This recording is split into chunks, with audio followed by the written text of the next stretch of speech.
Roma fue una máquina de conquista, pero no solo por la disciplina de sus legiones o la estrategia de sus generales. El verdadero secreto del poder romano estaba en su mente, su capacidad para diseñar, adaptar e inventar armas que parecían imposibles para su época. Desde catapultas que arrojaban fuego hasta máquinas de asedio que desafiaban la gravedad, los romanos transformaron la guerra en un arte de ingeniería letal. Hoy, en Roma prohibida, exploramos las armas secretas, olvidadas y adelantadas a su tiempo que el imperio utilizó, y a veces prohibió, en su camino hacia la dominación del mundo antiguo. Todo comienza con una palabra clave: adaptación. Roma no fue la inventora de todas sus armas, pero fue la maestra en perfeccionarlas. Heredó ideas de los griegos, de los etruscos, de los cartagineses y las llevó al límite. Una de las más temidas fue la balista. A simple vista parecía una gran ballesta montada sobre ruedas, pero su potencia era devastadora.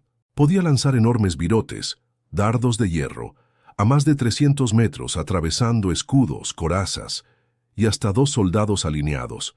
Su precisión era tal que los romanos la usaban incluso para apuntar a comandantes enemigos. Los proyectiles solían estar marcados con frases como «para ti, Pompeyo» o «regalo de César». Otra creación fue el escorpión, una versión más ligera y rápida de la balista. Usado en combates urbanos o defensas rápidas, podía disparar una lluvia de flechas en segundos, pero quizás el arma más impresionante fue el onagro.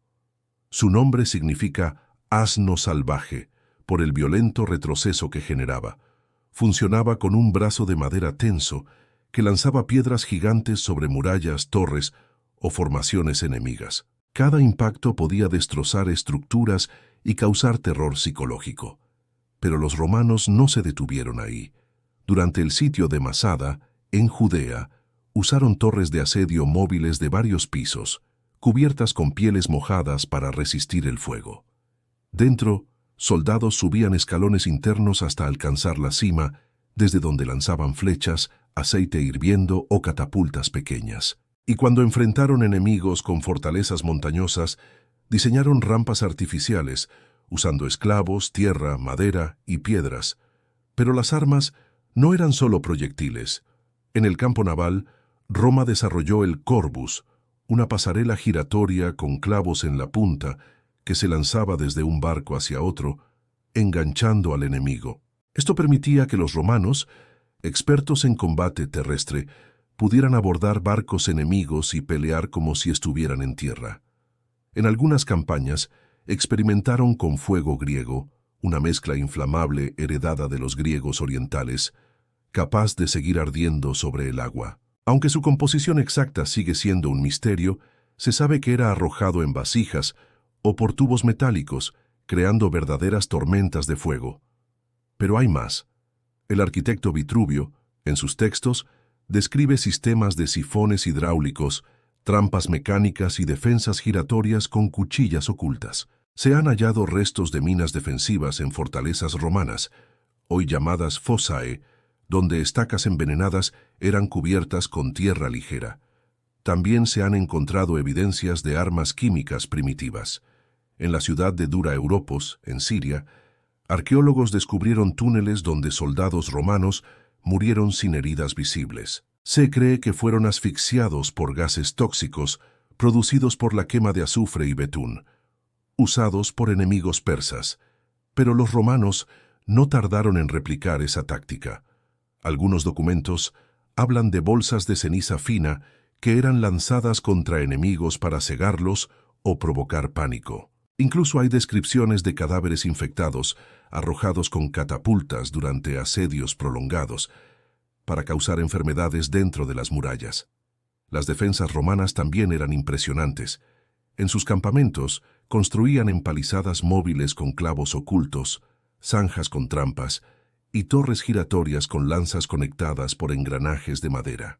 Los ingenieros militares, llamados architecti, eran parte fundamental del ejército.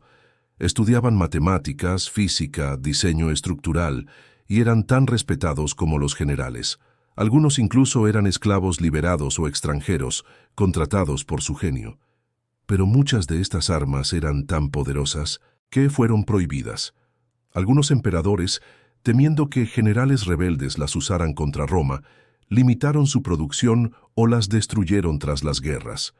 Hay registros de arsenales ocultos, donde máquinas completas fueron desarmadas y enterradas.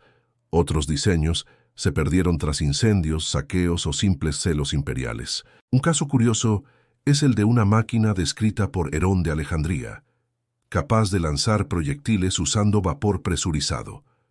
Aunque parece fantasía, varios manuscritos sugieren que los romanos experimentaban con formas primitivas de energía térmica para propulsión.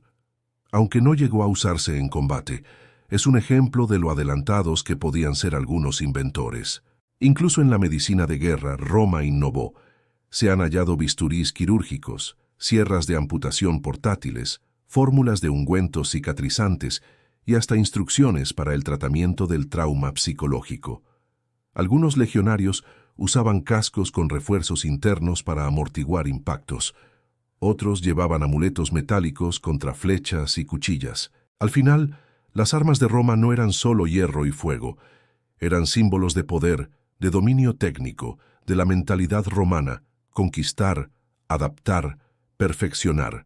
Y aunque muchas fueron olvidadas, sus principios aún viven en las armas modernas. En Roma prohibida, recordamos estas máquinas del pasado, porque detrás de cada imperio hay un engranaje que gira en la sombra.